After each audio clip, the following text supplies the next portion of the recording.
But first off, golf fans, you know what's going on for the weekend. The Masters, rain there perhaps for Friday, Saturday and Thursday look fine, and the rest of the weekend. Of course, all the coverage. There's a weather system coming in. It'll be cloudy and some patchy rain.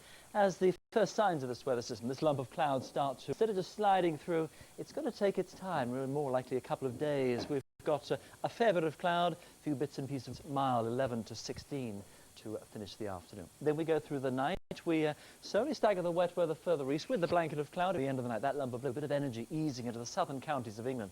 And these are the numbers, 7 to 11 to start off Good Friday. Maybe you're packing the kids in the car, heading something. If you are travelling, bear in mind it could be a wet start to the day, particularly across the southern counties of England, say from Southampton right the way to London. This mass of blue, some heavier downpours with that. Further north and east, to say East Anglia, still reasonably dry and bright, perhaps about 8 in the morning, and then working further north as we go north, you can see the extent of this wet. So the weather front works to the end. For the far north of Scotland, still dry and bright here, about 11 across the Moray Firth, but already some wet weather. That'll be across the western parts of Scotland. A little wet start too, 6 the number for Belfast. Working further south and east, some wet weather across parts of Wales, some outbreaks of rain. 9 our number in Cardiff as well. There'll be some of that wet weather working in with beginnings of a westerly wind. As we go through the day, remember our first little lump of blue, and then by the end of the day, another surge works into the southern counties. But our same lump of rain, it's still sitting there, moving northeast. 11, 12 to 15 or 16 are finishing numbers.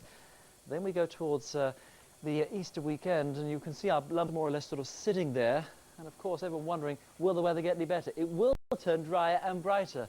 But we have to get rid of this weather system first. It's sort of a dawn act as we have this particular weather front slowly easing through for the course of Saturday. More of a westerly wind, one little weather front coming in could bring the for Saturday.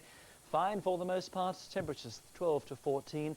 And then for the course of Sunday, looks fine and bright with sunny. I think the Easter bonnet's in